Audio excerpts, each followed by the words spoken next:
Hello tout le monde, bienvenue dans la première vidéo de Deuxième Soi, la marque Upcycling Do It Yourself qui a pour ambition de t'aider à reprendre le pouvoir sur ton dressing. Là, je suis trop contente de démarrer la première vidéo. Il y a Sophie et Paula qui sont juste derrière moi. Moi c'est Sana et on va voir ensemble les premiers pas en upcycling en commençant par la base, le matériel. Bah meuf, c'est parfait. Genre première prise. Donc là, tu as un aperçu de tout le matériel qu'il te faut pour coudre et upcycler sereinement. Donc bien sûr, la machine à coudre. On y reviendra dans d'autres vidéos pour vraiment faire le tour de tout ce que tu as sur la machine, comment la filer, comment l'utiliser. Mais là, on va se concentrer sur tout le matos que tu as autour de la machine et qui va être super utile. Donc pour commencer, évidemment le fil, donc bobines de fil qui se présentent souvent comme ceci et qui sont souvent en 100% polyester.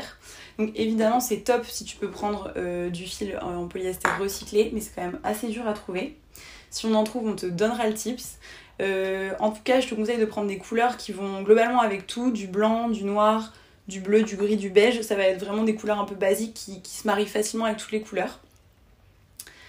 Après bien sûr, les aiguilles, aiguilles souvent que tu as aiguilles pour coudre à la main.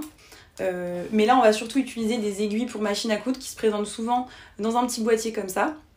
On va te mettre une petite image pour que tu vois ce qui est écrit dessus. En fait tu as des numéros dessus qui t'indiquent la taille de l'aiguille. Plus la matière que tu viens coudre est épaisse, plus tu vas prendre une aiguille qui sera un peu plus large. À l'œil nu ça se voit pas, mais c'est vraiment important. Par exemple pour coudre du jean, tu vas plutôt prendre une aiguille de 90-100 et souvent sous le boîtier ça peut même être écrit comme sur ce boîtier là. Ensuite les canettes, donc moi j'ai ce petit rond qui est trop bien pour garder toutes ces canettes, mais tu peux commencer déjà avec 3-4 canettes. Elles sont soit en plastique soit en fer et ça va te servir à enrouler le fil, on verra ça dans une prochaine vidéo, à enrouler le fil autour pour mettre à glisser dans le boîtier de la machine à coudre pour enrouler le fil du bas, enfiler le fil du bas. Ensuite, les ciseaux à papier, donc pour coudre tes patrons, pour coudre tout ce qui est papier. Et c'est top de vraiment distinguer les ciseaux à papier des ciseaux à couture, des ciseaux à tissu, à tissu et maille, qui coupent vraiment beaucoup mieux la matière. Et qui sont vraiment à utiliser uniquement pour ça, parce que sinon ils vont s'abîmer. Ça peut être un coût, c'est souvent autour d'une vingtaine d'euros. Donc tu peux commencer avec tes ciseaux de cuisine, tes ciseaux à papier, mais tu vas vite te rendre compte que c'est top d'investir dans ces petits ciseaux spécial tissu, spécial maille. Ensuite, hyper important, les épingles. Là, ça va te permettre d'épingler ta matière, d'épingler le patron à la matière, d'épingler tes futures coutures. Elles te servent en fait à imiter la couture que tu vas venir faire, à te projeter sur ce que tu es en train de coudre. Donc voilà, hyper important d'en avoir pour commencer. Vraiment fil, aiguille et épingle, c'est vraiment l'essentiel.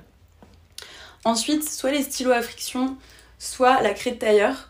Les stylos à friction, c'est ce qu'on avait souvent en primaire pour écrire et venir l'effacer avec la gomme qui est là. C'est un stylo qui s'efface à la chaleur et qui est vraiment top pour venir dessiner les contours du patron et tout ce que tu voudras venir dessiner, les pinces sur ton tissu, sur ta matière.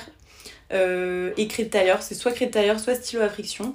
Si t'as rien de tout ça chez toi, tu peux commencer avec un crayon à papier en dessinant vraiment tout doucement, mais l'idéal c'est d'en avoir quand même sous la main. Ensuite, découvite. Je sais pas si je l'ai dit, mais découvite hyper pratique pour venir découdre les coutures que tu as peut-être ratées. Tu verras que tu en as souvent besoin en couture, en upcycling. On revient souvent sur des coutures où on s'est un peu trompé. Et également hyper pratique, surtout en upcycling, quand tu viens découdre des vêtements pour les recréer, les transformer. Et enfin, le coupe-fil. Quand tu as fini de coudre, tu vas venir utiliser ton coupe-fil pour couper ton fil comme son nom l'indique. Une dernière petite chose, une règle. Les règles, ça va souvent être utile. Là, c'est une règle un peu particulière, c'est une règle japonaise. Je ne sais pas pourquoi ça s'appelle comme ça, je l'avoue. Mais en tout cas, l'intérêt de cette règle, c'est qu'elle est transparente et quadrillée dans les deux sens. Donc t'as vraiment les centimètres dans tous les sens. Tu verras que c'est hyper pratique en couture. C'est un peu onéreux, c'est autour d'une 15aine d'euros aussi.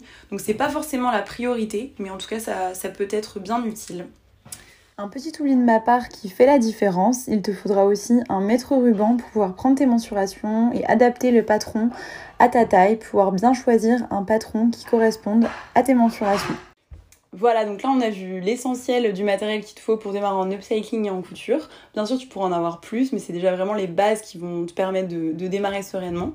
N'hésite pas à t'abonner à la chaîne YouTube juste là, et n'hésite pas à cliquer sur le lien qui s'affichera je sais pas trop encore où, pour nous suivre sur Insta et avoir plein de tips upcycling do it yourself.